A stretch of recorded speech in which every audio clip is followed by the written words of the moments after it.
That's the quietest this merry band has ever gotten in a hurry. So I'll just keep on barking orders throughout the morning, Ron. Good morning. I'm Carter Smith, and on behalf of all of the member agencies and organizations associated with the Association of Fish and Wildlife Agencies, it's my great privilege to welcome you to Texas. All of our colleagues at the Texas Parks and Wildlife Department are thrilled to have all of you in our home ground.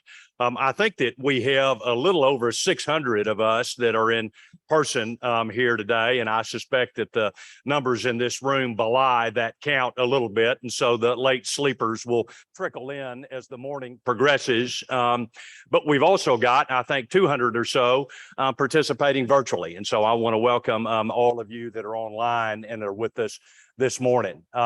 We've got a terrific plenary program this morning, some wonderful speakers that have come from near and far to talk about issues that are both contemporary and future, but undoubtedly foundational to the future of our management and stewardship of our lands and waters and fish and wildlife. And so we're excited to explore these concepts of One Health and public trust.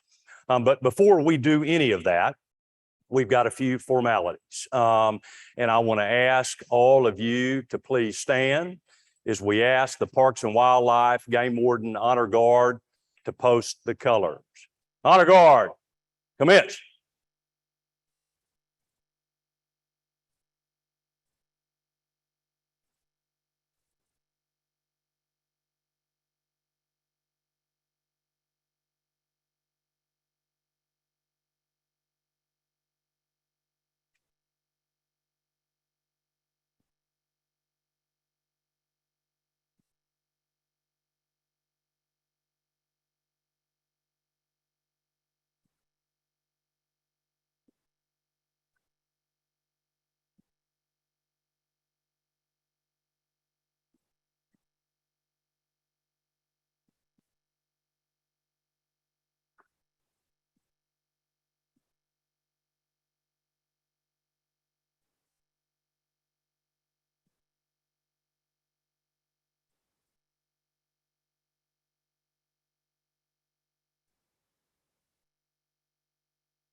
Please remain standing as the a cappella octet from the Texas Christian University leads us in the national anthems of Canada and the United States.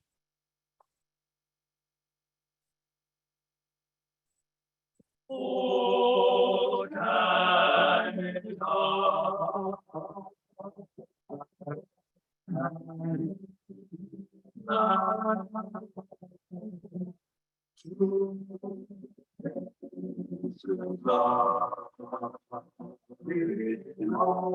my sons, come,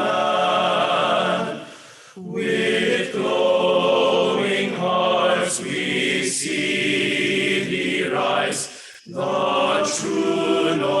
strong and free, from far and wide, O Canada, we stand on guard for thee. O God, keep our land glorious and free. O Canada, we stand on guard for thee. O Canada, we stand on guard for thee.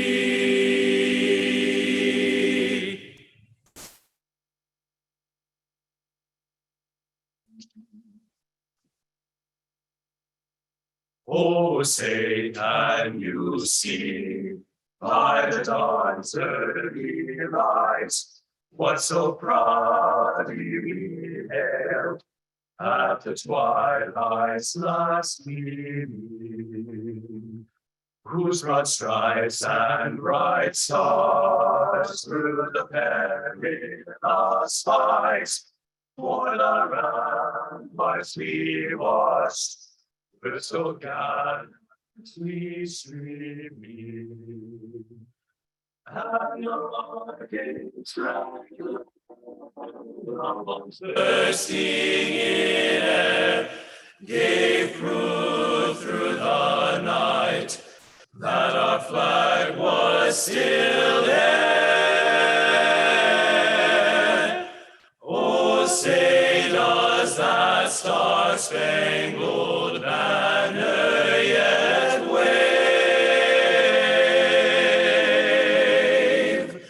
o'er the land of the free and the home of the brave?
That was wonderful. What an auspicious way to kick off this conference, Ron. Thank you, gentlemen, both the singers and the honor guard. That was terrific. Now this room is starting to feel a little bit closer to 600. Yesterday, I was part of this little merry band of flotilla of kayaks that floated down the Brazos River. And specifically, we were on a reach of that river called the John Graves Scenic Waterway. And to the uninitiated, and that means perhaps those who weren't from Texas, the significance of the John Graves Scenic Waterway might not have meant much. But to those of us who call this place home, it means a lot. John Graves is a native son of this city, got a degree from Rice, went on to teach English literature at Columbia, New York, came back to TCU here to teach, and at some point left to take over the family ranch in a little county southwest of here called Somervell County, a place he called Hard Scrabble. And Mr. Graves was a celebrated author. And like many celebrated author, he wrote of what he knew, the place from which he came. Talked about scratching out a living on that ranch, trying to raise sheep and goats and cows amongst the coyotes and occasional lions. He talked about trying to get his crops come up in a drought, raising a daughter in rural Texas. And he wrote about the things, of course, that mattered to him and that matter to us. And there was a wonderful line that was said about Mr. Graves that I think really embodies our next speaker.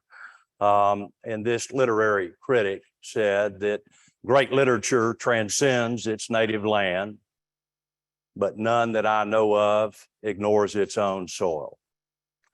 And just like great writers, so too does the statement apply to great leaders. Tony Wasley is one of those great leaders. For 25 years, he has enriched his home ground as the worlds of GIS and biodiversity. As a DEER program leader for the last 10 years, he's been the director of a state that has undergone huge amounts of social and cultural, demographic, and political change. And while always making sure he was taking care of his home ground, he also gave back to our national ground, our continental ground. Tony's a giver. He serves. He's helped to lead our association and help us think in bigger and deeper and brighter ways about RAWA and R3 and D&I, inclusivity and relevance, and how we position our work now amidst a framework and a construct of One Health as to how not only do we serve our missions at home, but how do we best serve the people that benefit from the work that we do? Ladies and gentlemen, it's my great privilege to welcome to the stage Tony Wasley, the president of the Association of Fish and Wildlife Agencies. Tony, please come forward.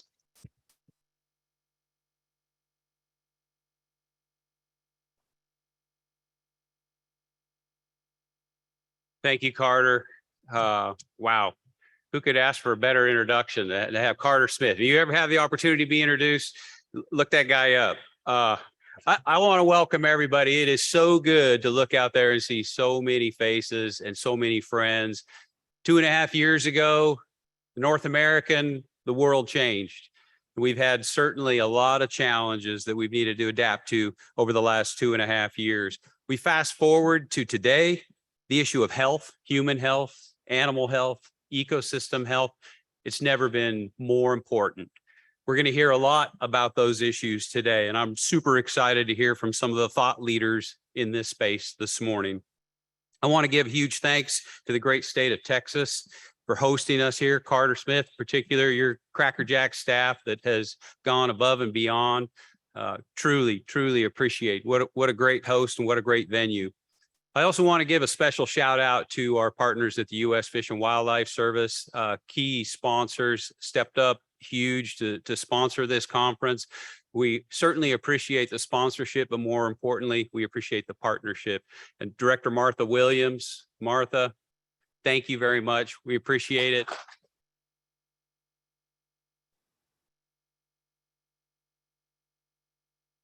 So without further ado, I'm going to ask you to sit back, listen, enjoy, and imagine the art of the possible as we talk about One Health, human health, animal health, and ecosystem health. Thank you, Carter.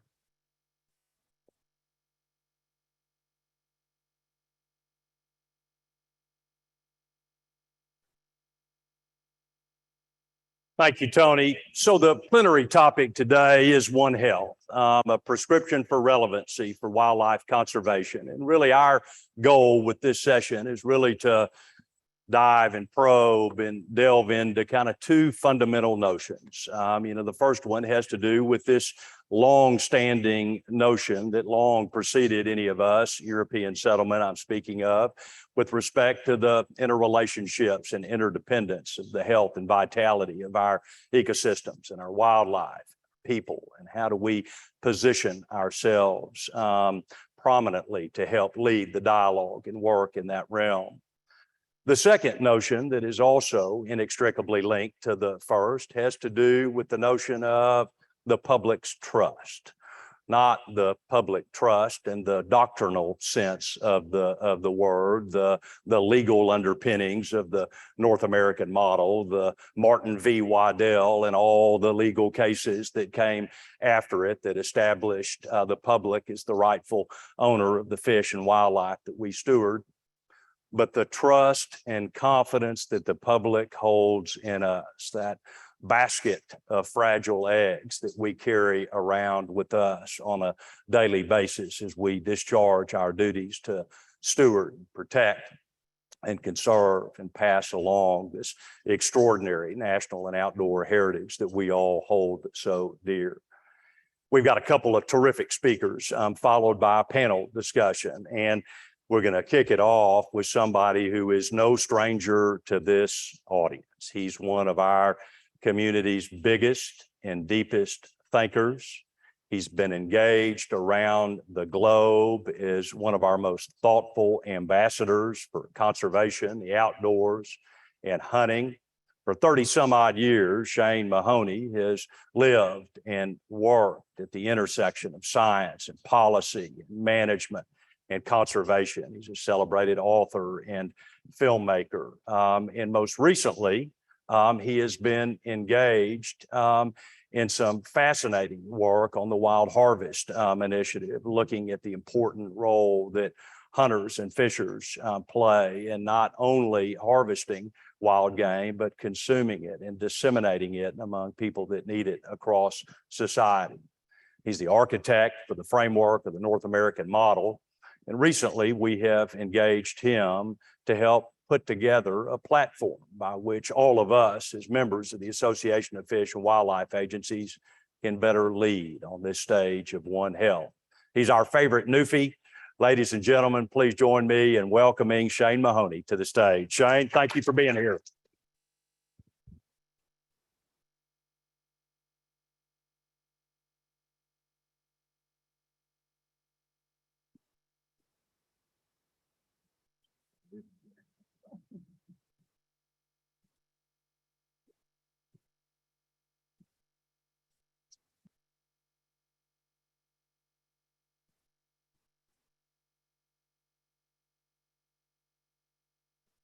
I normally don't have as many papers, but this particular exercise is of critical importance. It's an exercise that if we choose the right road, we may well be moving conservation itself and also the value proposition of our own efforts and undertakings to levels that they have not yet previously achieved. So when Ron Reagan and Sarah Parker Polley and Tony Wasley asked me if I would prepare a white paper on the issue of One Health, I was very keen to do so for a variety of reasons. But the most fundamental reason, which I explained to them at that time, was that the state fish and wildlife agencies and the provincial fish and wildlife agencies form an absolutely crucial component of the engine of conservation in North America. They are, in my view, irreplaceable. And whenever I am engaged in counter arguments with people who seem to take enormous pleasure at attacking and undermining state agencies, I always end my arguments with them by asking them for their idea on what the replacement would be. This is usually followed by a long silence, and that is followed by the end of the conversation. I don't know how much every day in your lives it weighs upon you, the responsibilities that you hold, the responsibilities that you inherited, and the responsibilities that are absolutely crucial to the future of the natural world in both countries and for colleagues around the world, for countries elsewhere. It is a noble profession in search of the noblest of causes, because there is nothing more noble or more important than the conservation of the natural world? And by God, are we learning the truth of that more and more every day?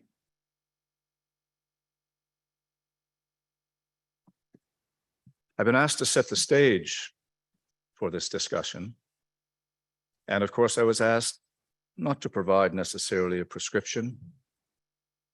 This afternoon, I will speak to the directors in a somewhat more detailed way. But I have been given license by the three amigos who asked me to do this, that I may take some license and express my own particular views, in a sense, on this One Health matter. Now, I want to begin by just reminding us all of something that we should be aware of, and I suspect are aware of, which is that paradigms change. Societies change. And relevancy is never captured, except for fleeting moments. And it is always elusive. But in that swirling, complicated mixture of reality, there is at least an approach that may help us to deal, to forecast, to react, to adapt, to do the right thing under the right circumstances.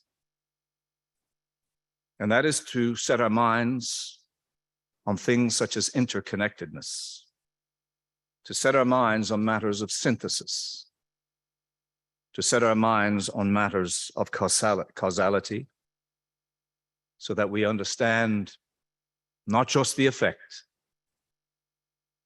but what has driven the effect to our attention.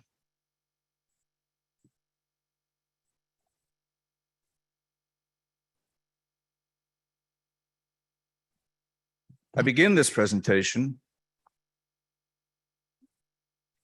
with a discussion very briefly of zoonotic disease. And I do that because even though this discussion of One Health has gone and moved much further than just dealing with this issue, let us never forget that this is one of the reasons, one of the critical catalysts that has brought us to the verge of thinking in different terms. In 1343, outside of a small town known as Kaffa at the time, it has a different name today, in a region of the world that we are all now painfully familiar with, Crimea. A battle was raging between the Mongol Golden Horde and the Italian defenders of that city. Out of nowhere, warriors of the Mongols became deeply ill with a pestilence that killed them within 3 days. And this pestilence began to thin their ranks to the point where they felt they could no longer continue the war unless they evened up things. So the Khan came upon the brilliant, if not generous, idea that he would catapult these dead infectious bodies over the walls of the city being defended, and thereby graciously give onto the defenders bubonic plague. As terror spread through that community, people left. They boarded ships. They went south, down the Black Sea, and onward to Europe. And they brought this with them. And thus it was that the great period of 1347 to 1351 was launched upon the world in what we know as the Black Death.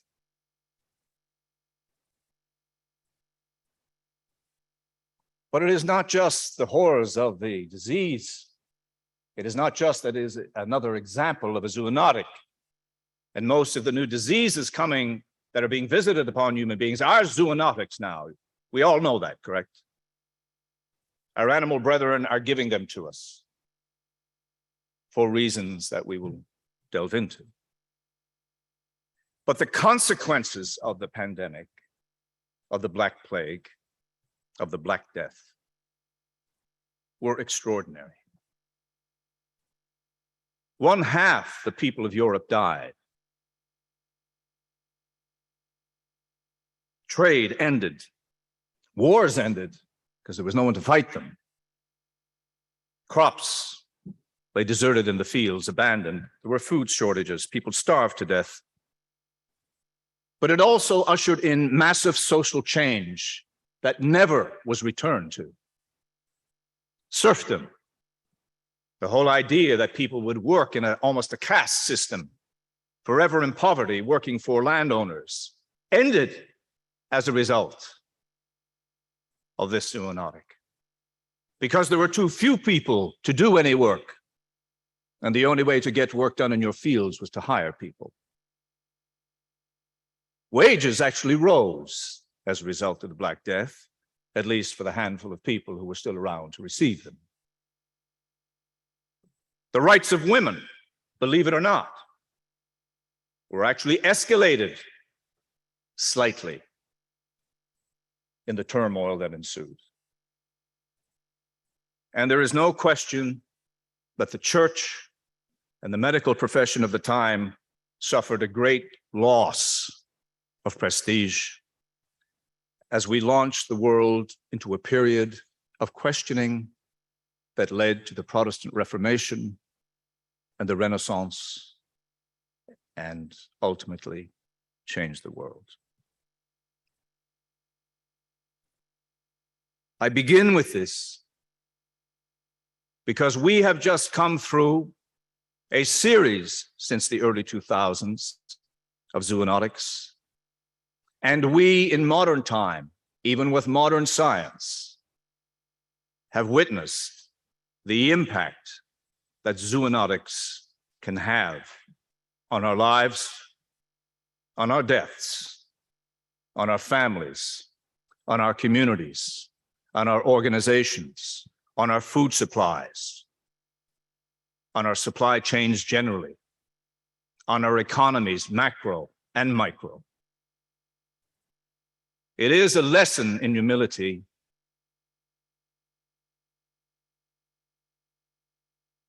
and that lesson in humility is one that ought to encourage us to think about adopting a slightly new approach to how we view the world. It is my view, this is my personal view, that we must seize the moment coming out of this spate of zoonotics that continue to arise. Monkeypox is with us now. There are more to come. Every epidemiologist in the world will predict this. We should seize upon what has been visited on us to also change the way we do things.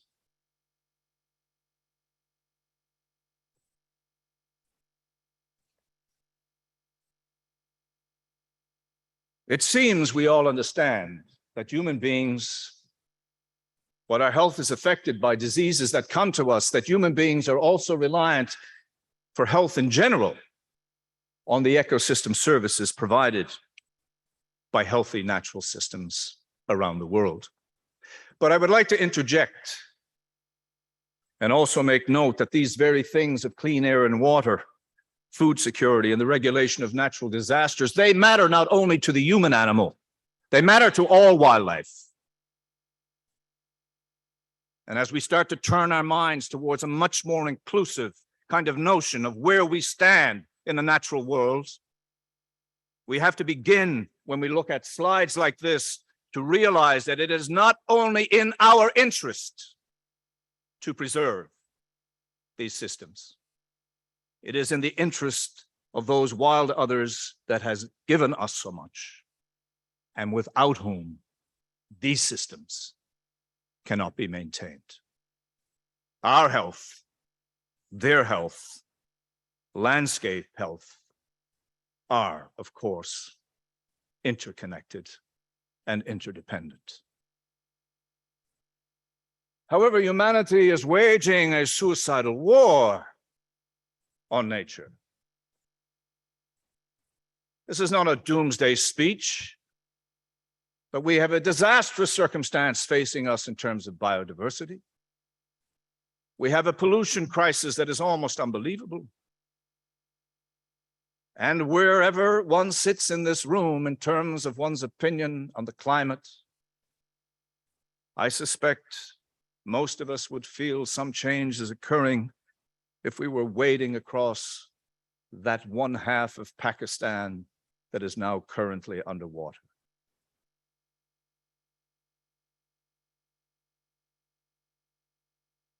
We know in our hearts that wildlife and people are not different.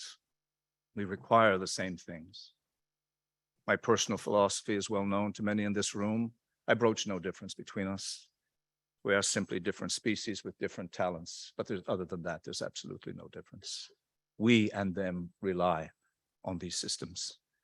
We are part of these systems.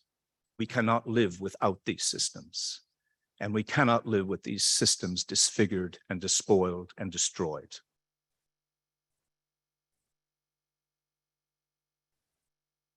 Perhaps it will be this crisis of the earth and this crisis of human health and this crisis of biodiversity that will lead us to embrace paradigms and ideas such as One Health, as we realize just how tenuous it all really is.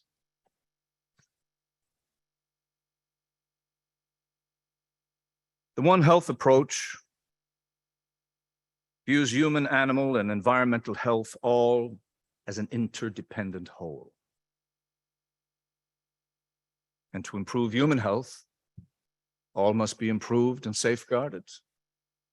But to safeguard animal health, those same systems must be held in trust and cared for with the talent and capacity actually that lies in this room. It is not a new concept. Indigenous cultures essentially, if not explicitly, implicitly, had this in all of their thinkings, their mythologies, their understandings of their relationships with nature, that animals were their brothers, that animals talked and made plans, and that only by the earth giving to them could they succeed in their own lives. But these ideas were captured by famous writers, Hippocrates, Aristotle, Galen, all these people who played in the medical arts in classical times. And they survived on through the long period of time of the Dark and the Middle Ages to emerge in the 18th and 19th centuries yet again. And then finally, in the 20th century, we began to see an explosion of interest, and in hindsight, to build the ideas around where this concept came from. And I want you to understand that many North Americans, this is not an idea that has been brought in from Mars.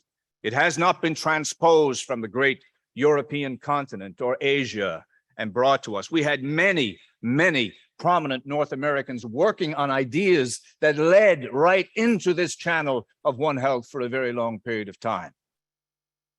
We had the George Perkins Marshes, his book, Man and Nature, which foreshadowed Jared Diamond's Guns, Germs, and Steel by 150 years.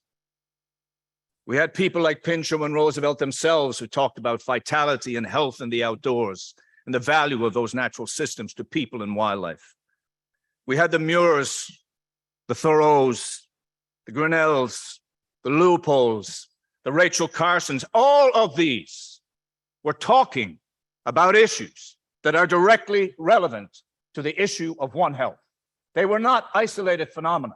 They were talking about where we belonged, how the natural world could turn on us if we did not care for it, and what the implications for other species would be if we failed in this regard. And then, as time went on and this idea of One Health began to become expanded, and people began to think of not only the environmental issues, but the ecological issues that were in play behind the rise of zoonotics, then other people come to prominent mind. Robert MacArthur Everybody remember Robert MacArthur? Probably the greatest researcher this country has ever produced on the issue of scale and habitat and what it takes to provide resilient ecosystems. And without resilient ecosystems, there can be no One Health. And Valerius Geist, you remember him? The man who articulated the North American model, the man who gave it to us, the man who wrote it down and asked us to reflect upon it. In 1979, he wrote a major book, Life Strategies, Human Health, and Environmental Design. No, he didn't call it One Health, but all of those ideas were out there. That is the way it always works. Ideas are out there roaming the streets like stray cats. But they finally come together and find purpose. And this is where we stand right now. The One Health approach, however, the One Health approach surfaced to prominence, certainly in the period 2003 to 2004, with major outbreaks of SARS and avian influenza. But most importantly, because out of those circumstances, there came proof that these diseases were coming to us at the interface of human and animal systems. We finally saw where these were arising. We had in 2004 a major conference by the Wildlife Conservation Society that looked at this issue and expanded it further into issues of economies and social justice. And now finally, we are reaching a point where the idea of bringing wildlife science into this One Health approach has become critical and urgent. I briefly mentioned the beginnings of conservation in North America for a reason, because many people will wonder in this audience whether or not this new paradigm, this new approach has implications for the North American model. Will it change it? Will it damage it in any way? Must we set it aside? Is this something that would replace it? All of those kinds of questions. We know the history, and I won't belabor it. But human beings were here for 25,000 years managing wildlife long before Europeans came. The painful history of that occupation led to the loss of those cultures, deliberately in many cases, and led to massive losses of wildlife as well. But there also arose at that time, out of crisis, ladies and gentlemen, this is the point, out of crisis, there arose this effort to recover the wildlife resources of Canada and the United States in what can only be viewed as an absolute phenomenon of success in some measure. But as I said, paradigms change, societies change, and today, there are criticisms, of course, of the North American model on many fronts. That didn't happen overnight. The rise of concern for non-game species in the 1950s, for endangered species in the 1960s, you could see the patterns coming that would bring weight to bear upon the model's main thrust and authority. The point here, as I emphasize, is to show that social change drives further change. The North American model is not working under the same principles where it evolved, but that does not mean it cannot meet the challenges of today. My talk here today is not to say we switch one out for the other. It's to argue that we have other challenges that we need to face in this idea of One Health. Perhaps challenges that deal with the 592 species of animals in Canada and the United States that are currently endangered. Perhaps we can do better than that with a broader view of what conservation really is. Remember that this model, the North American model, largely placed people in charge of conservation rather than looking at people as deeply integrated as all other species are within the conservation world. This slide indicates where the crossover between these ideas reside. And if you look at this slide, you can see that the greatest challenges that come to One Health and the greatest challenges that are faced by the wildlife conservation model as we know it are the land use changes that we see around us. We have then, ladies and gentlemen, in our midst, something that bridges us between the North American model, which we have long stood by, and a new vision of One Health that share the great common cause and the great common problem.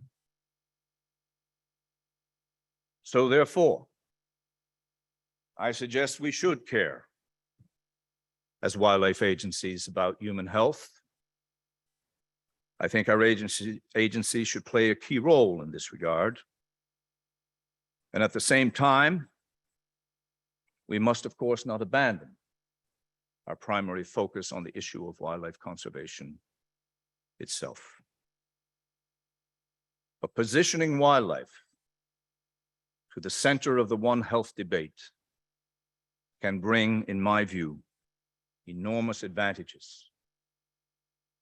By bringing our talents to bear, we can finally make people aware of the great importance of the work you do, while also helping to solve some of the great problems that are associated with human health itself. And I leave you with this.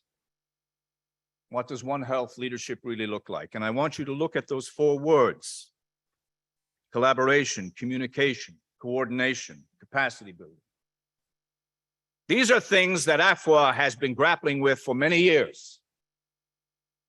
They are in the heartland of strategic efforts of AFWA, dealing with the relevancy roadmap and with broader issues surrounding maintaining overall relevancy for this organization and for its member organizations. We have a responsibility. We have a responsibility not only to wildlife, but we have a responsibility to people, and we have a responsibility to the lands that both people and wildlife rely upon. This is a legal responsibility. This is given to you under law. You are the only ones who have this, except for certain circumstances with international migratory species. This is a sacred trust. But as Carter mentioned, this is not just about the public trust we talk about within the tenets of the model. This is about showing that we can be trusted to think about the big issues facing society today. And let me warn you of something that I have long warned audiences about, and which these zoonotics play into in a heavy-handed way.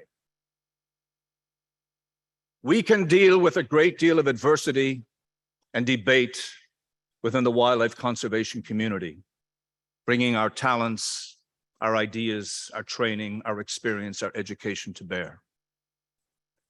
But we are not prepared for a world where wildlife is viewed as vermin. We are not prepared for that world. And zoonotics have the capacity to raise this issue. There have been so many calls for the elimination of the harvest of wildlife since COVID broke. It would fill this room. They had to be fought back at every step. So I'm going to ask AFWA, if this is not a time to enter One Health when you have been invited in, when the world is seeking the input of fish and wildlife agencies, if you are not going to enter, who do you think will do the job? And when someone else does the job for you, how are you going to feel? And what will it cost our movement? What will it cost our agencies? What will it cost AFWA itself? What will it cost wildlife if we fail in this regard? I am asking you, as a personal request from somebody who has given their life, and I'll give whatever is left of it, to the issues of conserving wildlife on this planet. But people matter. human health matters.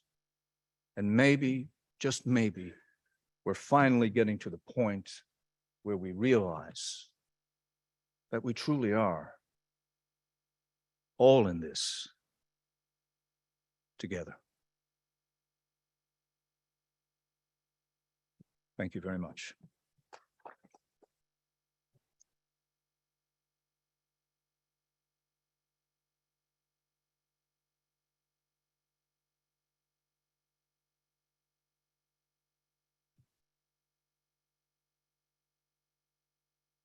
He never disappoints. Thank you, Shane. That was wonderfully insightful and provocative as always. Thank you. You're right. People do matter.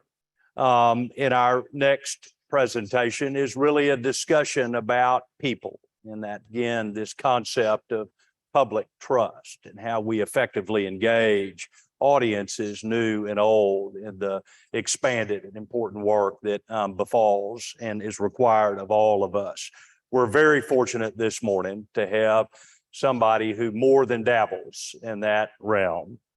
Clint Runge is the founder and CEO of Arch Rival. It's a youth culture company. Clint and his team advises Fortune 500 clients all over the country and the world on customer engagement and building brands and loyalties. They specialize in how companies effectively reach out to youthful demographics and inspire and inculcate connections and engender ways that consumers will engage and interact more with the companies that he helps to advise. He's going to talk to us about the information and expectations and communication required of all of us in this community as we think about the climate and environment that we find ourselves in now. He's a terrific speaker, comes highly recommended by none other than Sarah Parker Pauly, and we're thrilled to welcome Clint to the stage. Clint, thank you for being here. Thank you, bud. Yeah, thanks.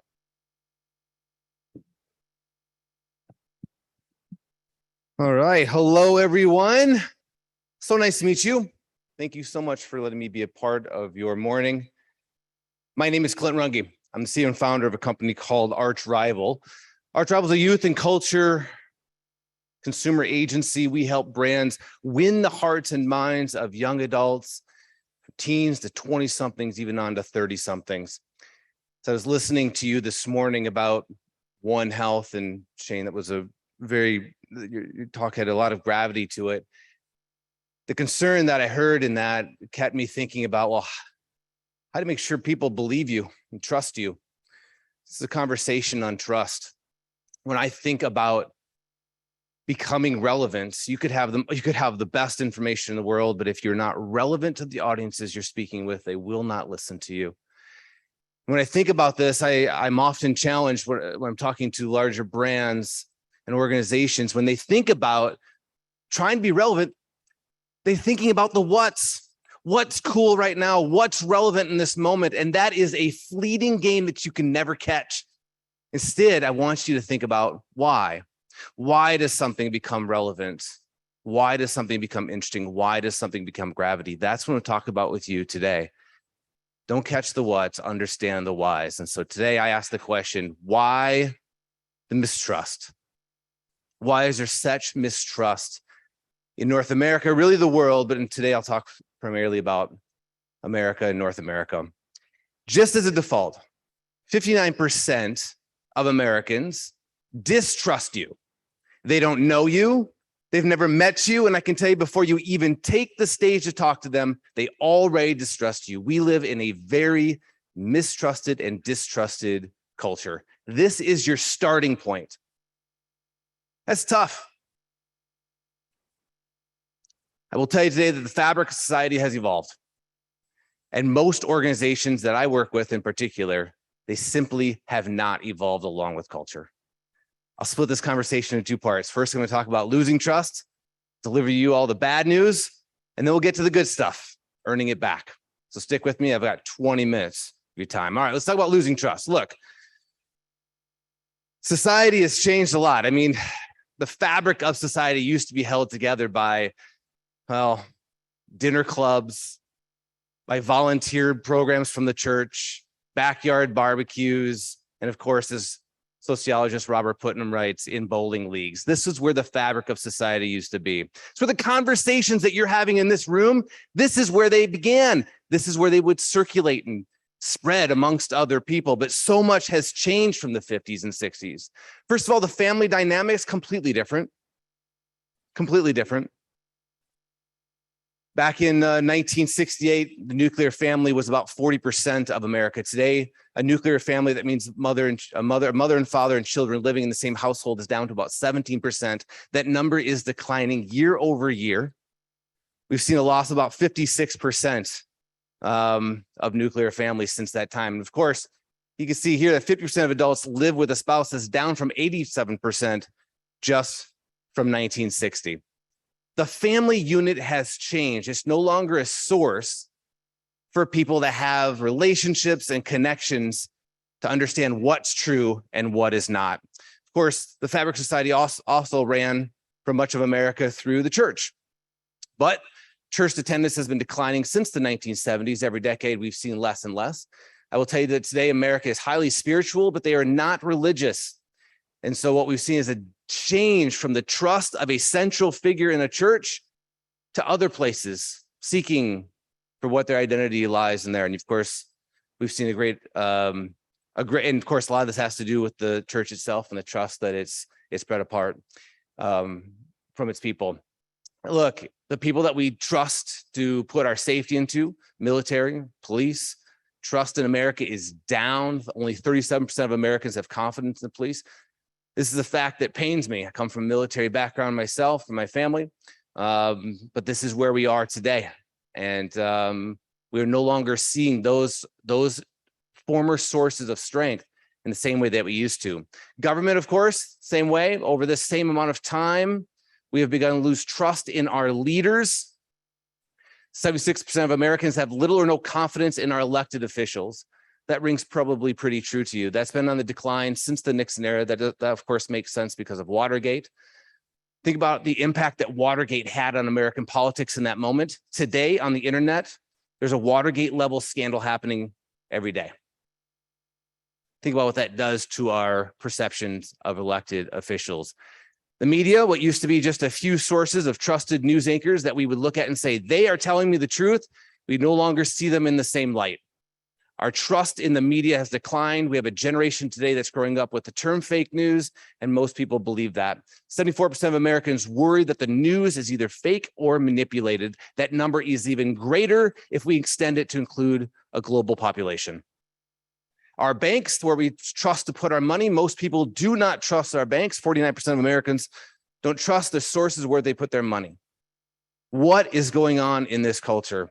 Even the brands and businesses that we turn to. Now, I will tell you that older Americans and different generations do trust businesses, but the younger you get, the less trust that you have. Generation Z, which is your teenagers today and early 20-somethings, largely do not trust businesses to do the right thing.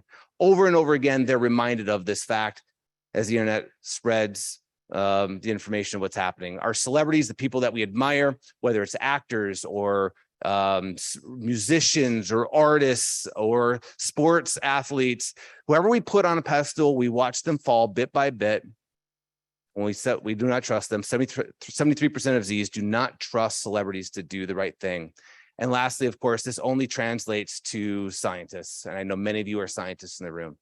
Of course, there is great trust in our scientists today. I'll show you that in just a moment. But even the rub-off effect of distrust is having an impact on our medical scientists, which are suffering a little more decline, but all scientists see about a 12% drop just since May of 2020. We've seen a decline in trust of our experts. Well, who can you trust, right? Government is not seen as a source to be able to solve society's problems. You can see here in the chart that when we ask what organizations you have confidence to take a leadership role, what organizations you have confidence to get results, you'll see that government entities are the least trusted or believed to be able to do that. I know many of you represent that. That's not to say that you personally wouldn't be able to, but this is the public's perception in a culture of distrust to be able to do that. And lastly, government and media are seen as the most divisive forces in America. You can see the percentage points on here. They see this as these entities just at the outset as divisive in nature. So the conversation for losing trust goes like this. Generations, family structures, and value systems have changed in America over time during a proliferation of media expansion. The once successful systems established and put in place are no longer serving new generations. Government leaders and media have created a culture of misinformation abuse as they search for clicks and votes. And our church leaders, our celebrities, and those we put on a pedestal, they're simply human beings, and they can't uphold to the new standards that we're placing upon them. Therefore, we're asking brands and businesses and non-government entities to be our moral and ethical leaders who are ill-equipped and were never designed to do such things. I do a ton of work with Adidas. They're great at making sneakers. They're terrible at setting cultural values. But this is exactly what their consumers are asking them to do. Because in the lack of where else do I turn, who else can I trust, who has more power in the world and the culture today? Amazon, Google, Apple, these are the cultural makers of today. And so we look to our brands and businesses to be our moral leaders. And of course, whenever they inevitably fail, over and over, our mistrust of our leaders, organizations, and literally anyone at the top begins to set in. And for many of you in the room, that includes you. All right, that's the bad information. That's the sad part. However, there is a pathway to earning trust back. I'm going to give you 3 large points today that I hope that you can take forward as you begin your One Health initiatives, that you can earn the public's trust into the information that you're providing them is relevant and accurate and important. All right, the first argument I'm going to make is that you got to build a humanized organization. That's one that feels very human. And it's involved to embrace the local, and it includes the community interests, and it feels like something that's built from the bottom up. If One Health feels like a top-down organization, you won't succeed. It has to feel like it's led from the bottom up. All right? That's for the people, from the bottom up. It has to become that way. Who do we trust today? All right, look at this chart. See where you are. All right, so if we just look across this, I'm going to shoot, if you can read all this, I'll read some of this to you. In the middle there, if you're a CEO, if anyone's a CEO of an organization in the room, business, NGO, anything like that, mostly you are not trusted except by your own people. And I'm moving my way to the left. If you're an employee, people don't trust you to say the right things. Of course, CEOs, employees are just telling you what you need to hear, right? We believe that they're just going to tell you whatever it is to defend their position. So we don't trust them. As we get lower in the scale, of course, government officials, we get into mistrust at about 38%. News journalism, of course, nobody trusts marketing or advertising, right? That's the most curated stuff you could possibly come up with. No one trusts advertising. Think about this. When's the last time you trusted an ad? When it was put out there and you said, yeah, I believe that, of course. No, I spent millions of dollars curating stuff to convince you. We understand that as a society today. In fact, if you ever go back and look at ads from the 1950s or 1960s, it almost makes you laugh because you're like, how gullible were we? And then you think about what people will be saying the same things about us in 50 years. Okay. So just look at it that way. Now, who do we actually trust? It's the things on the right-hand side. The first one is people in my community. The second one are scientists and experts, many of you in the room. And the third one is a person like me. Let me break these down a little bit more. The community aspects. Who do we trust? We trust people in our community. These are with borders. These are people around us. It's my roommates. It's my schoolmates. It's the people that are on a soccer team or a basketball team with me. It's people that go to my church. It's the people that are in my neighborhood. It's people that I see on a day-to-day basis. It might be my coworkers, right? These are people that we form these local bonds with. Therefore, build it from a local feel. That has got to be part of One Health. The second one is experts. Okay. These are people who have a point of view that does not seem to be paid for. Okay. So it could be academics, it could be scientists, but generally it's going to be the people who are self-made, the people who found a way through the noise by having a message. We trust them. We trust not mega influencers, not those with billions of followers, but the micro influencers, those that represent our local and niche needs and desires. We trust those experts more than anything. We trust our local entrepreneurs. Family-owned businesses are the most trusted type of businesses over corporations. And last one here is like me. So people like me, not like me, Clint Runge, but like me, the people that you're trying to talk to. All right. We trust our self-made people, the YouTubers, the Instagrammers, the TikTokers. That's what society is turning to. They're looking, saying, I can't be like if I talk about sports, sports is declining year over year. Organized sports, the top 3 in the US has been declining for the past 12 years. And the reason is that people look at athletes like LeBron James and they say, well, I can't be like LeBron, but I can be like this gamer. So I want to go to be a part of organizations and systems that let people look like me. And so they go and play gaming. That's why gaming is so huge. It's a quiet giant underneath our sporting arena. We look for people like me. That's where we are getting that's where we're turning to as our source of trust. And what happens is that we create this personal boardroom. All right. And the personal boardroom feels a lot like a actual corporate boardroom where you select people to be on your board and advise you. It works a lot the same way. So a personal boardroom is I find a few people who have my interest sets and I follow them specifically. This is going to be true for anyone who's a younger Gen Xer all the way down to Gen Z. And so it looks a little like this. I have a good quote. I get hair recommendations from Amber. Then I follow this girl, Kara, to look at her outfits, even though I can't afford any of her stuff. And I follow this workout girl, Nicole, for when I want to go to the gym. This is her personal board that she's created. And you could do the same thing for hunting, for fishing, for wildlife. You could create the same thing. Each person that you want to talk to is already listening to someone else. You need them. You need their influence to be a part of One Health. You cannot build this from the top down. You have got to build it from the people up. It is the only way for you to be successful and earn the trust of the public. All right. Second big point I wanted to make. Rethink the foundations of systems in which you discover, operate, and communicate your information. You have to rethink your systems. Here's how systems have typically worked. All right, I'll go generation by generation. For a silent generation, these are people who would be typically in your 80s or 90s. The idea of having systems in America were greatly desired. We want systems because life was chaos growing up. And the more that we could get organized, the better life was. And so there's a great need in America for systems. Boomers come along and they create all the systems. I'm talking about systems like the credit card system, suburbia. They've modernized the university systems. All systems that we are currently operating under today were created by boomers. All right. And that was to the benefit of all of us.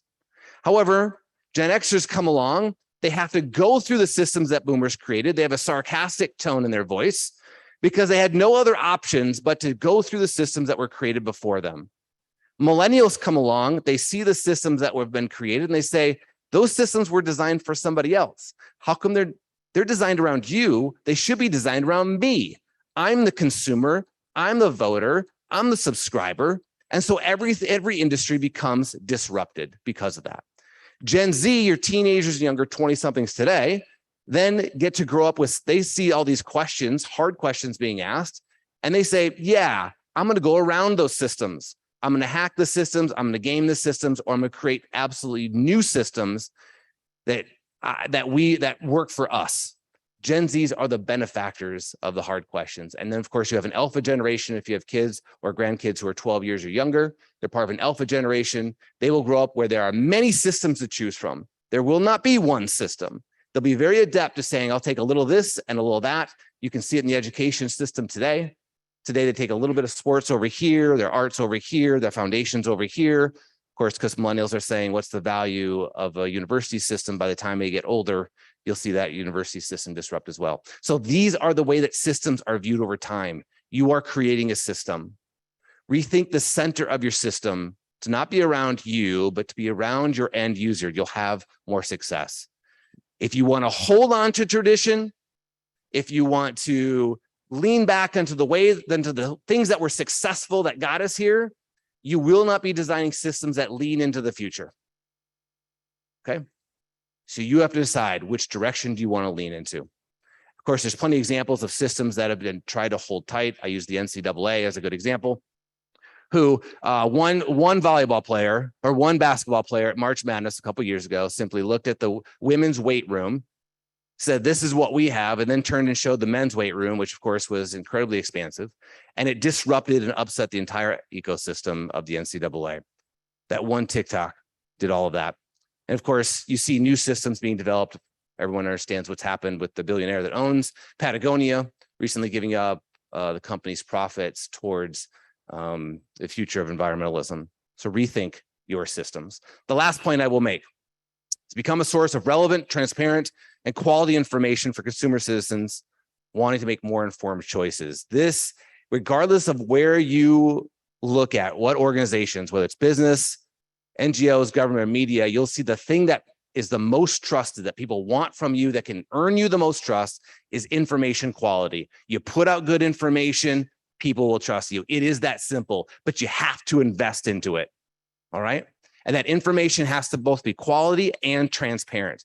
I will tell you that the word transparency means different things to different generations. For a silent generation, that means transparency is I will tell you everything that you need to know. A boomer generation, or a silents are an access on a need to know basis. Boomers, I'll let you access any information that you should know. Gen Xers, they want access to information that just pertains to them. They want to know that their success is, their future is going to be successful. They want all that access. Millennials, they want access to all information. That means what everyone's being paid, how your products are created. Are they sustainable? Are they ethically made? They want access to all the information of your organization.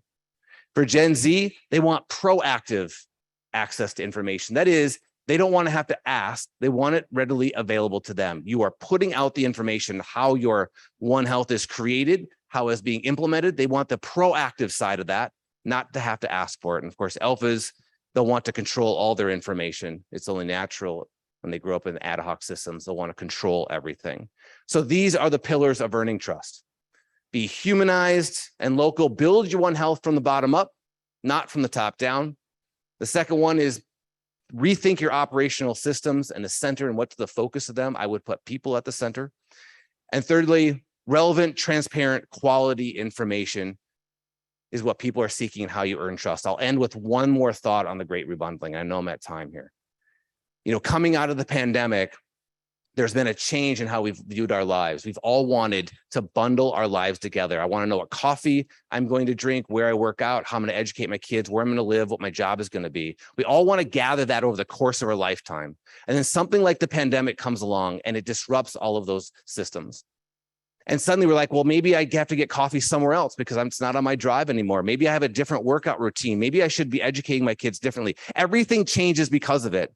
And when that happens, new opportunities exist. Everything becomes negotiation. Maybe I should rethink my political position. Maybe I should rethink how I educate my kids or how I want to work and live. Everything is open for negotiation. Today, we are rebundling our lives back together. And as we do that, there is a window of opportunity for new trust to be formed. Everything that was once never on the table is back on the table for negotiation. And so if you want to present a new way, a new approach on how you want to approach fish and wildlife conservation and health, this is that time to do it because we are rebundling lives. I would say you have about 3 years is our window of opportunity. So the fabric of society has evolved and creating new inroads for trust in America. It represents a great opportunity for organizations, and I hope you will find that to be true for you as well. Thank you so much for your time and good luck to all of you.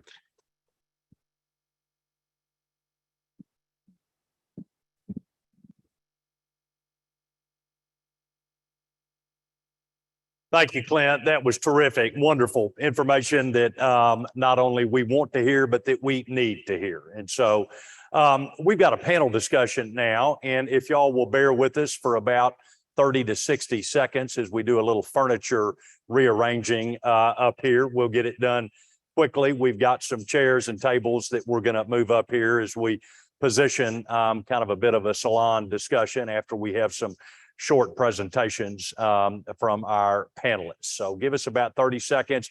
Please don't go anywhere. Again, we're staying put. It's going to happen quickly. They're coming. Thank you.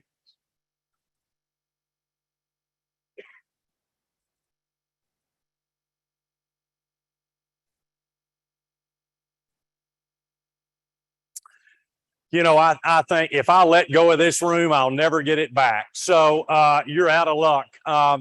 So I think what I'm going to do, in lieu of giving you 30 seconds of quiet, which I know everybody's going to head to the coffee, I'm going to take advantage of this opportunity to introduce our panelists. And for this part of the morning's discussion on One Health, we really wanted to have a conversation among practitioners, among colleagues at the state and the federal, in the NGO world, really where the rubber hits the proverbial road. And one thing that you will soon learn about all three of these panelists is that road at some point in their lives led to Starkville, Mississippi, where all of them were educated in some form or fashion. They've all three got big brains.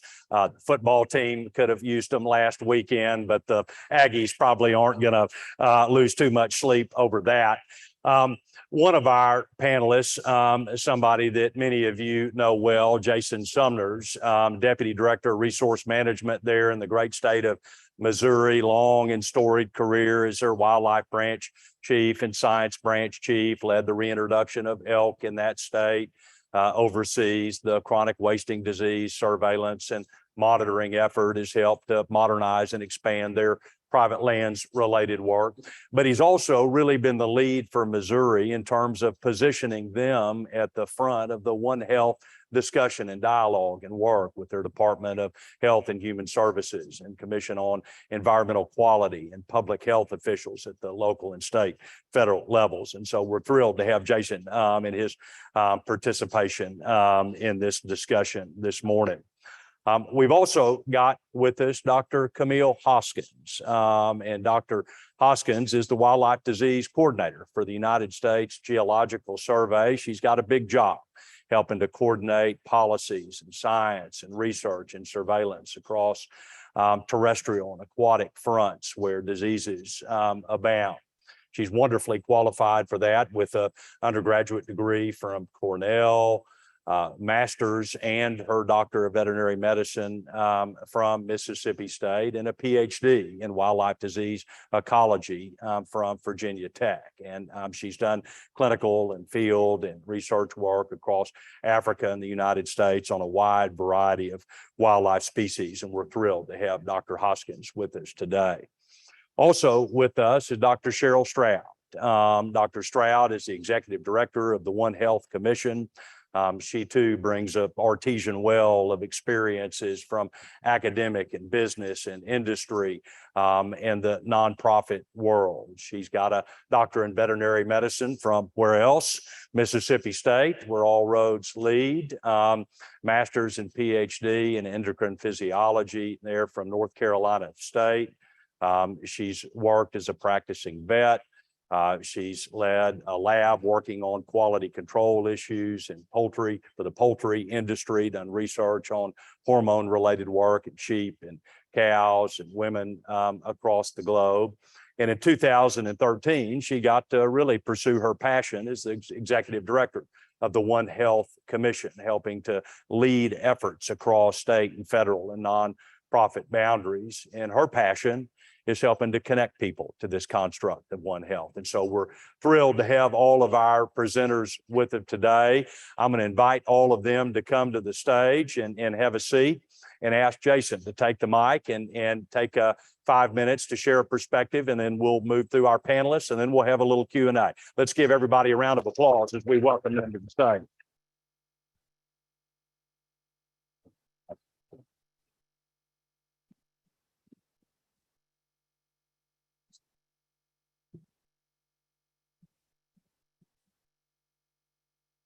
I'm so impressed that you remembered all that. I think we're going to do start right here first. Yeah. So what? Yeah.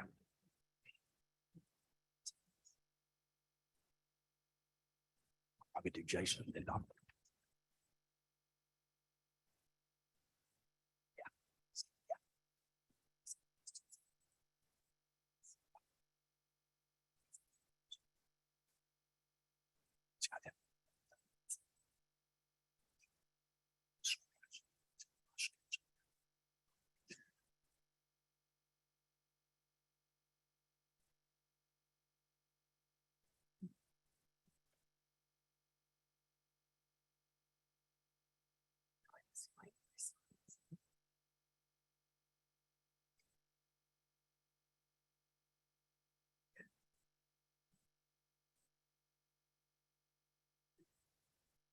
All right. Well, thank you all. Been asked to share a little bit about Missouri's perspective, our journey into One Health. As many of you know, we've been in the last several years going through pretty massive organizational transformation. And at the center of that is really our attempts to remain relevant to the citizens of the state, make sure that we have resources allocated in the places that will allow us to do that. And so it's led to the conversation of what do we need to do to be relevant? Well, the global pandemic, as we've all talked about, really presented the opportunity to more vigorously talk about One Health. And we really believe that, you know, this concept, the definition thrown out by the One Health Commission, that we really are trying to connect, create, and communicate about our shared health outcomes is something that is really fundamental and certainly transformational to the way the organization works. But if we think about the way we've actually executed this, many of us decades ago hired wildlife health experts, wildlife disease folks to go out and document the distribution of disease, the occurrence of those on the landscape. And what have we done with that? It certainly helped inform some things, but as was mentioned earlier, it really put us at the position where wildlife are somewhat demonized because we're trying to isolate, prevent zoonotic diseases, buffer ourselves from them. So how do we change that conversation? And this idea of relevancy and bringing society back to it really is what we view as kind of a critical step. We are missing, as Shane mentioned, the collaboration, the coordination, the communication part of talking about the value that nature really brings to the citizens of the state. Absolutely not abandoning the technical work, right? We hired technical people to communicate, to work on disease surveillance, to communicate with their partners and other agencies to make these things happen. And so as good government, what should we be doing? We should be making sure we're working together. So the governor recently signed a bill that would create the establishment of a One Health lab. Our Department of Public Health, our Department of Agriculture, Department of Natural Resources, and Department of Conservation, putting our technical experts under one roof together, shared resources, shared capacity, shared knowledge.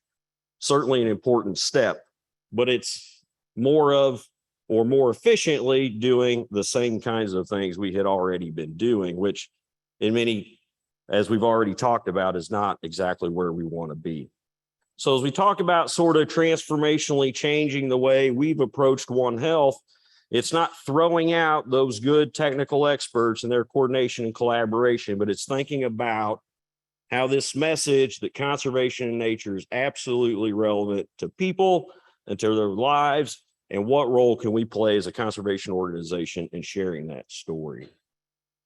Recently, conducted a Pathways to Relevancy project, partnered with a number of folks to conduct a survey of Missouri residents. 90% of them said that the outdoors and wildlife was relevant to them because of mental and emotional well-being. We all saw that in the pandemic, right? Everybody went outside. And I like to believe they went outside for more than they were just bored and tired of being inside. I think somewhere in our brain, we said we have pulled ourselves away from nature, and we really need that.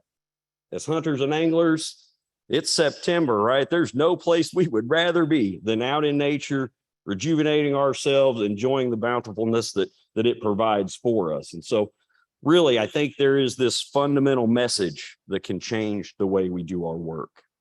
That was at the core of Director Polly and her leadership to say, hey, state agencies need to get together. We need to work together. So we pulled traditional partners together, Department of Ag, Department of Natural Resources, and some other non-traditional groups like mental health and education to talk about these things of shared interest. And for us, it really has been around these mental health aspects. So how are we doing that? We're doing it through Parks RX. All of our conservation areas are now up on the Parks RX initiative. It's a way for folks to be aware of the places that they own, that they can go to. We're working with groups of doctors to begin to start to figure out the ways to prescribe nature to our citizens. We've taken to education. We are doing workshops for teachers as to the benefits of teaching their students in nature, and then once teaching them in nature, teach them about nature. And all of this really in the background of this is a big lever, or at least we view it as a big lever to the worker relevancy. One of the barriers we identified in the relevancy roadmap was the perception that the public thinks that as state fish and wildlife agencies, we primarily care about hunters and anglers. Let's talk to them about what they care about, and that's the health and well-being of themselves and their families. And so we view this as one of those really big levers on that pathway to relevancy. And so I would say we're not rejecting the current construct. We're just saying it needs to be much more comprehensive in its scope. The technical aspects need to be there, but our message needs to be the value that nature actually brings to people and their well-being.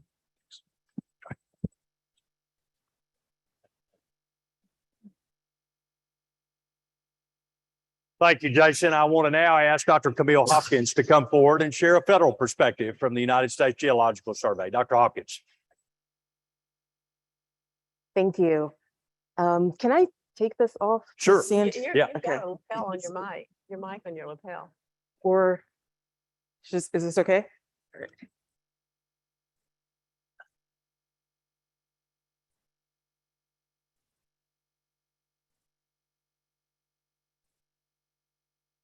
Just waiting for the slides to come up.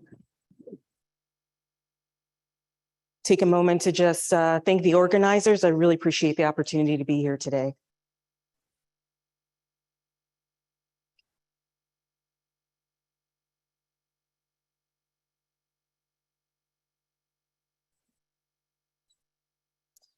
So when you see this image of Jefferson National Forest in Virginia, which is where I conducted my PhD field research, where's the synergy between wildlife management and a One Health approach? Well, if you use the zoonotic disease lens, you'll probably think about vector-borne diseases like Lyme disease. But One Health is more than zoonoses. I propose that One Health is about human health and human welfare. Consider the criteria air pollutants and the Clean Air Act. Primary standards are focused on public health. Secondary standards are focused on public welfare. According to the EPA, adverse effects to public welfare include those related to negative impacts on soils, water, crops, vegetation, animals, including wildlife, and climate. And I forgot about the clicker. Sorry.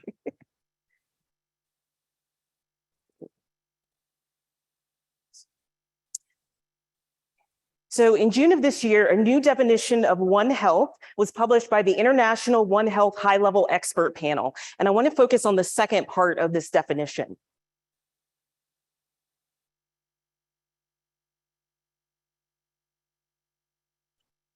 Okay. Sorry, it's like a little delay. There we go.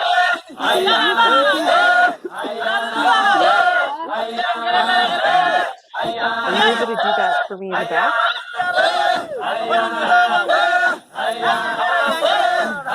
The definition mentioned mobilizing communities. One Health is not a new concept. When I was in Kenya, I interacted with the Maasai for a human dimensions project focused on a fatal disease spread from wildebeest to cattle.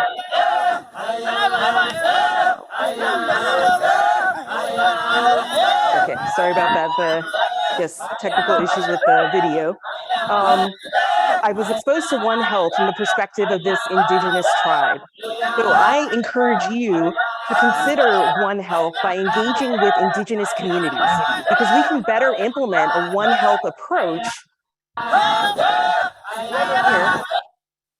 when we consider traditional ecological knowledge and the cultural value of wildlife health and ecosystem health. Human dimensions is critical for a One Health approach that goes beyond zoonoses to consider human welfare.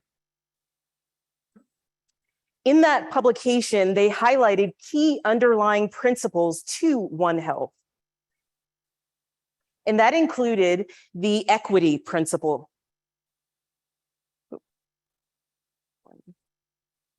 One ahead, sorry.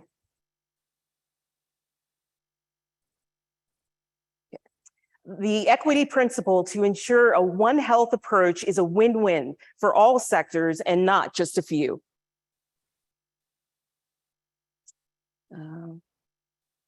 Okay, thanks. Sorry, a little technical difficulty. 2022 Win-Win Solutions publication that came out with USGS co-authors provides examples of such win-win solutions. Now is the opportune time for us to communicate the value of an equitable One Health approach to those that have not fully embraced it. At USGS, we're utilizing structured decision-making and adaptive management to identify and aim for such win-win solutions. One Health is about human health and human welfare. With that in mind, negative impacts to salamanders, the most abundant vertebrate in many forest floor habitats like amphibian chytrid fungi, BD and B. sal, should be considered for a One Health approach. Because as you know, amphibians are the world's most endangered vertebrates. Similarly, in Hawaii, where I lived for several years, the negative impacts of avian malaria compounded by climate change on Hawaiian forest birds is relevant for One Health. One Health should consider the impact of biodiversity loss on human welfare. Mutualisms between Hawaiian honey creepers and plants are disrupted as these bird populations decline. The gap left leads to changes in the bird community and plants, including the establishment of invasive species and shifts in the forest structure. These honey creepers have cultural value to the Hawaiian people. Hawaiians' historical relationship with native forest birds is most notoriously demonstrated in the intricate art of Hawaiian featherwork and the well-known cloaks, helmets, and leis worn by Hawaiian nobility. Ecosystems missionary in USGS is diverse, and when it comes to One Health, you will probably think of the Biological Threats and Invasive Species Research Program where I'm based, but One Health is relevant for various portions of our mission area, including environmental health and climate adaptation science centers. USGS is the science agency of the Department of the Interior. The One Health approach is relevant not just for ecosystems, but across our bureau. A good example of that is the USGS integrated science approach to address the complex issues in the Colorado River Basin, which is experiencing its worst drought in recorded history. Thanks for your attention, and I look forward to the discussion.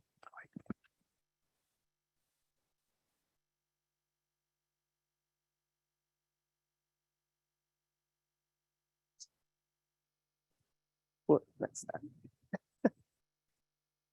I'm going to give That's this to good. you. Okay, because I'm Yeah, double great. getting Thank you, Thanks. Dr. Hopkins. Thank you, Dr. Hopkins. That was great. Now to help provide the NGO perspective and somebody's working across all boundaries and disciplines, let me invite Dr. Stroud to come to the microphone and share a few words. Dr. Stroud? Is the lapel mic working? Can you guys hear me? Okay.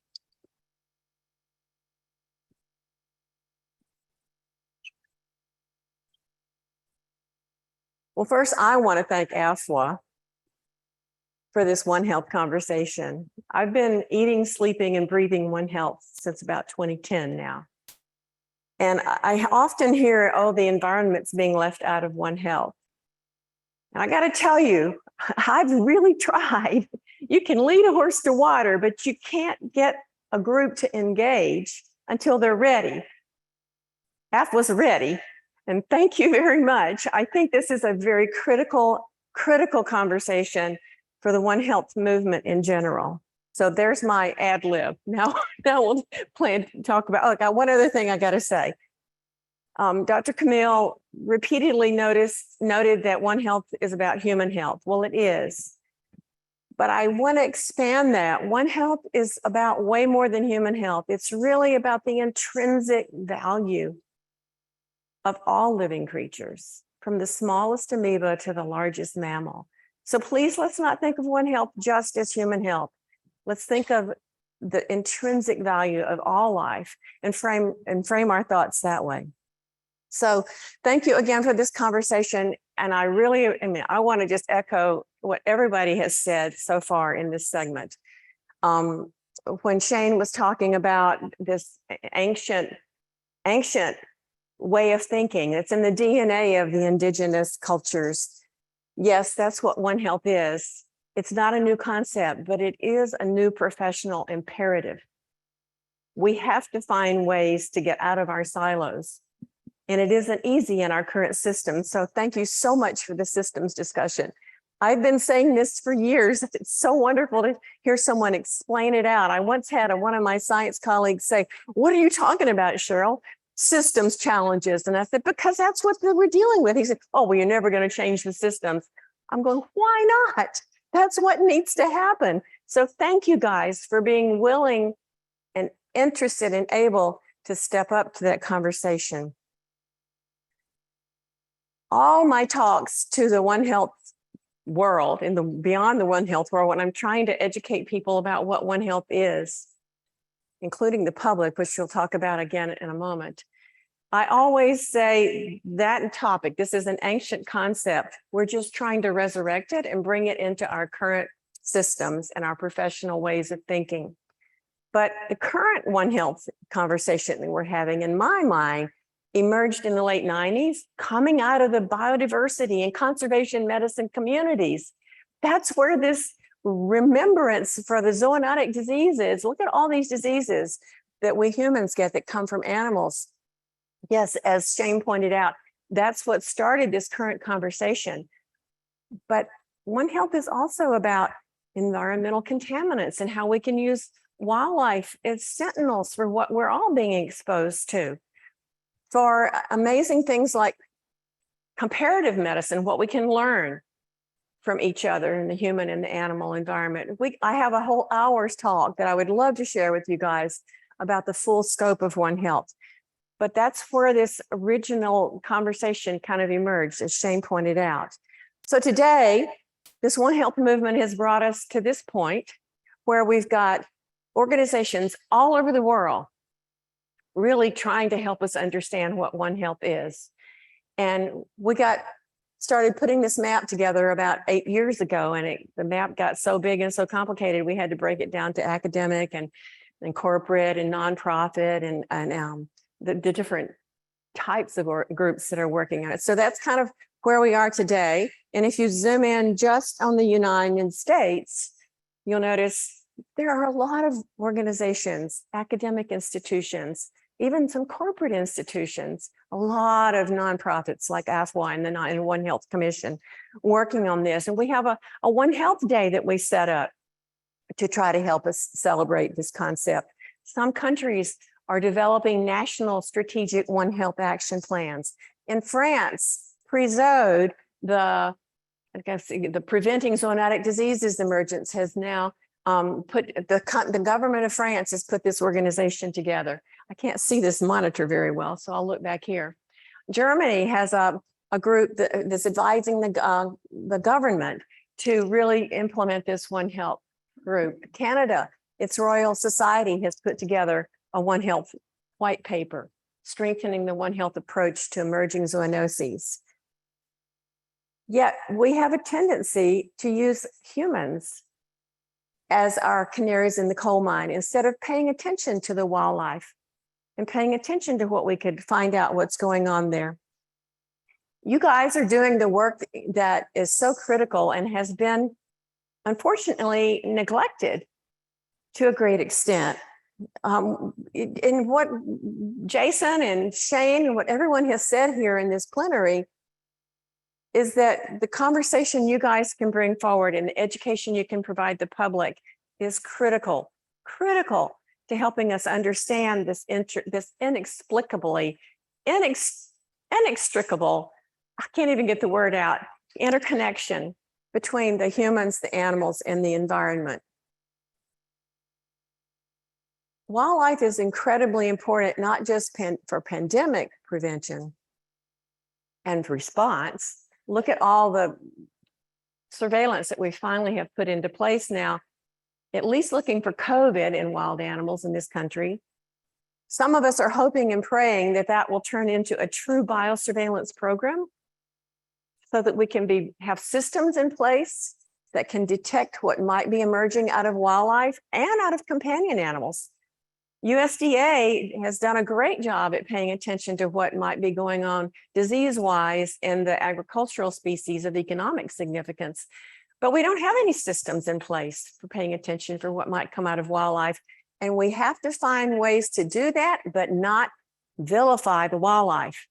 We have to find some way to help us understand that we need to be paying attention. But the wildlife is not the bad guys here. We have seen the enemy, and it is us. We are the ones that are doing the damage to the environment.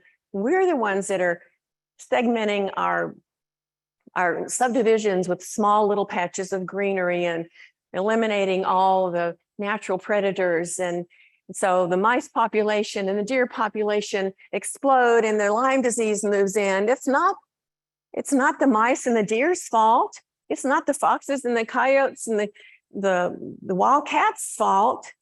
It's our fault. So turn the mirror back on the humans, as we have heard this morning. And thank you very much for this community, the AFWA community, the Fish and Wildlife community, for coming to the table. We need your voices in this One Health conversation. And we need, as Clint pointed out, actually, I want to expand that a little bit too. Not only a bottom-up approach, but we need a top-down approach also. We need a top-down, bottom-up approach. So not only do we have to help the public understand this, and this is where science communication becomes a huge, huge challenge. I challenge each of us to find ways to reach to the public, to get the public to understand what we're doing. And I'm urging you to engage in this One Health conversation and let the One Health conversation use it as this moment to educate. Use the One Health networks to bring this message forward. I'm standing willing and ready to help from the One Health Commission with our listserv of over 17,000 people. Our monthly newsletters that we put out, and any way that we can help bring the message forward of what the fish and wildlife community brings to this One Health conversation and how critical you are to the preservation of culture and society. But One Health is not just about humans, it's about the intrinsic value of all life. And I really look forward to our conversation and our discussion now. It is a new professional imperative.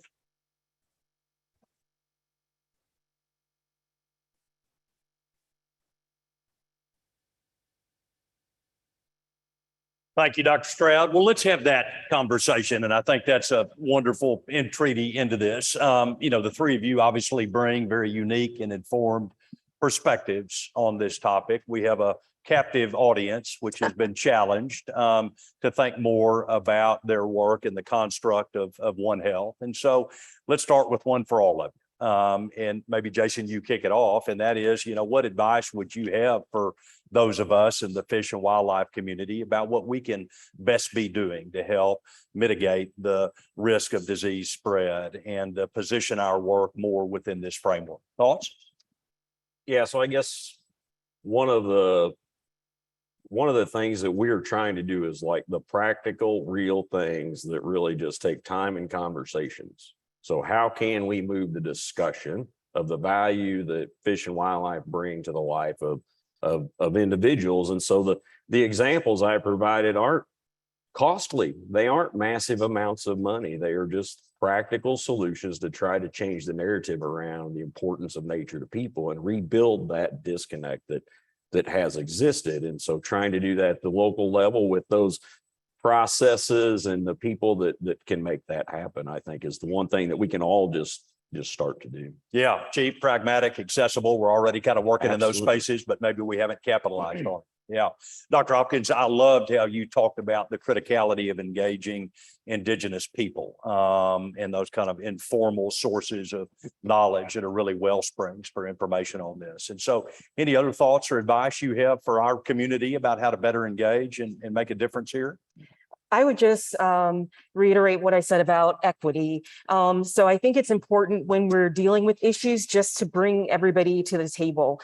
When Shane went over the 4 C's, which is highlighted in One Health: collaboration, communication, coordination, capacity building, a lot of that communication and coordination is really key. So I can just say, even personally, I've been in discussions with those in the public health sector and the agricultural sector, and I'll say, well, what about the environmental piece? We need somebody here who can talk about that. And have you reached out to Indigenous communities? Are you thinking about that impact? So sometimes it's just, I wish everything flowed naturally, right, with One Health, but sometimes we have to be the allies, the advocates, that when we're having these conversations, we say, well, who else should be at the table? Yeah.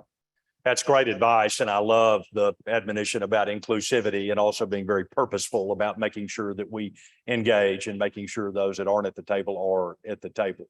Dr. Stroud, your enthusiasm for this is obviously infectious. You love talking about it. That's very clear and apparent to all of us. Any pearls of wisdom you want to share with our group here today about, again, our further engagement here? Take it to the people. Take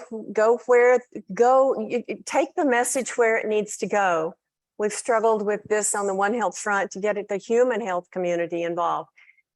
But for me, our Achilles heel has been helping the public understand what we're talking about, and that includes our lawmakers and policymakers.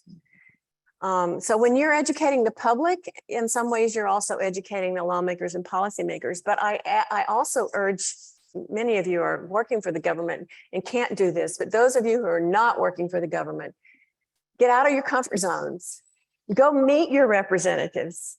Make them aware of what you're doing. Make them aware that you're there if they want to consult with you on some issue. I've learned over the past 10 years that lawmakers and policymakers are thirsty for a connection with somebody they can trust to go talk to and learn about some issue that they're going to have to vote on. So if you're working for the government, you can't do this. You can't go lobby. But I urge you to kind of get out of your comfort zone and work on the communication of the science and the value and the incredible need that we have as humans for this engagement with nature. So go where the people are. Take the message, exactly what Jason is saying. Take the message where it needs to go. Well, you're right. We can't lobby, but we can educate and we can communicate and we can coordinate. And that's, again, great counsel. Jason, I don't want to count our proverbial chickens before they hatch, but we have this moonshot known as the Recovering America's Wildlife Act that we hope, if passed, that in places in our country could be transformational the way that we think and act and help fund the nature and work of our fish and wildlife conservation. What place do you see this construct and notion of One Health fitting in to plans across the country to help utilize those funds, very purposefully and strategically on wildlife disease related issues? Any thoughts there? Yeah, so I think it presents tremendous opportunity, right? The alignment of what we've been talking about has been healthy and resilient populations and connecting people as a part of that. And so our preparedness for that has been a comprehensive conservation strategy. And at the core of that is really community-based approaches to landscape conservation. And so there is such a strong connection.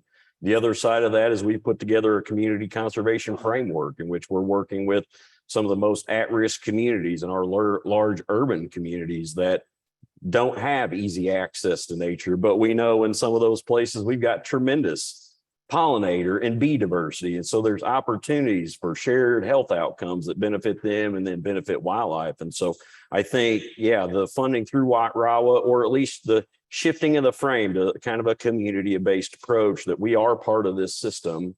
How do we build it together to be resilient and sustainable is a great opportunity. Don't forget the education component. Yeah, the opportunity to help folks locally understand their connection to nature. Yeah, good. I like that. Dr. Hopkins, thinking about your work in the disease related space and thinking about the complexities of epidemiology and the surveillance and monitoring of these diseases that are popping up and are so vexing and challenging for us. We don't seem to have any really kind of a system or network to capture that information across the globe, much less the country. Is there value in thinking about more of a disease surveillance network that is better stitched together, better integrated, where data is more accessible for us on the front lines here? I believe so, yes. And I want to take a moment first to acknowledge U.S. Fish and Wildlife Service, because when we talk about the 4 Cs and capacity building, the funding that they received through American Rescue Plan Act, that now working with AFWA to look at how can we build capacity, but also coordinate and collaborate for surveillance, I think is really key. The other thing I want to say about surveillance is U.S. Fish and Wildlife Service worked with USGS to start developing a national wildlife disease database. Part of that is enhancing Whispers, which is curated by our National Wildlife Health Center, the Wildlife Health Information Sharing Partnership Event Reporting System. And we're also in the process of developing an aquatic database as well, that's actually building off of the infrastructure of NAS, the Non-Indigenous Aquatic Species Database. So I think we have to look holistically, right, to think about our watersheds, our inland fisheries, to think about health, not just on the terrestrial, but the aquatic front. The other thing that we're doing at USGS is we are thinking about synergy between how do we respond to disease and invasive species. I think we can learn a lot from each other in terms of the early detection, rapid response approach, technological innovations. So I think surveillance, we should be thinking about systematic surveillance to look at disruptions in our ecosystems that could impact not only health, but also with invasive species. And one good example of that is the Burmese python in the Everglades. Unfortunately, we found that they carry an invasive parasite, pentostomes, that are impacting native snake populations as well. So I think we really need to think together on that. Final thing I want to say is integration of ecological data, abiotic and biotic data.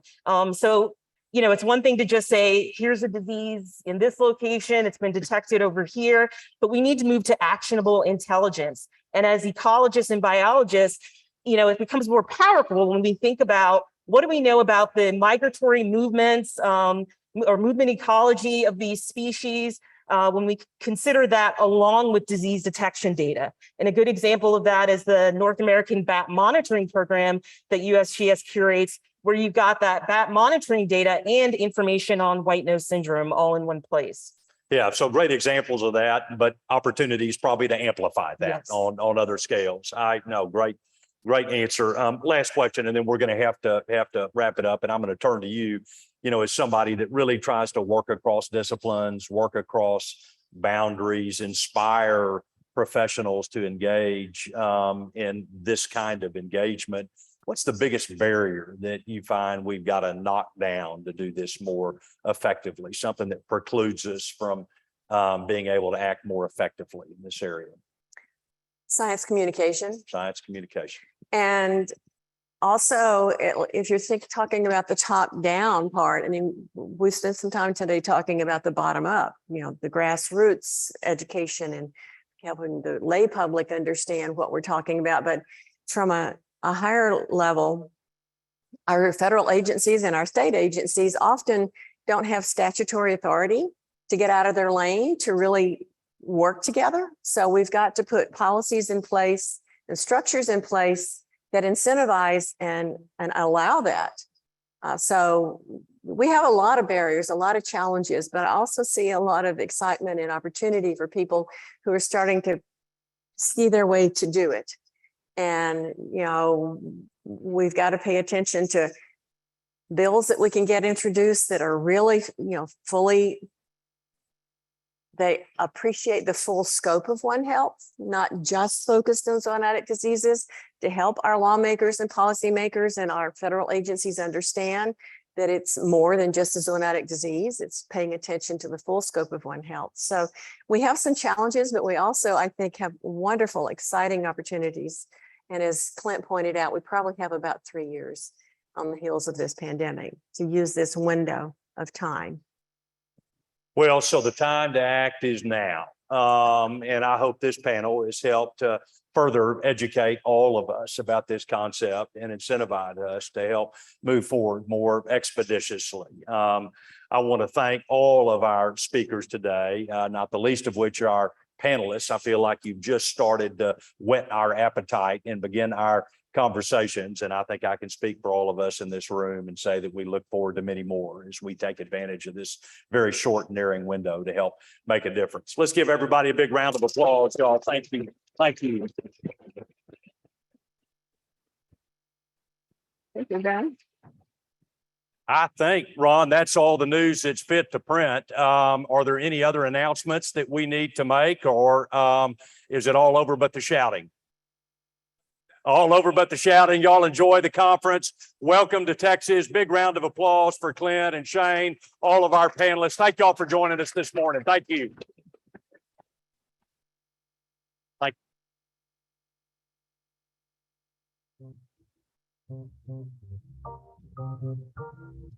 you.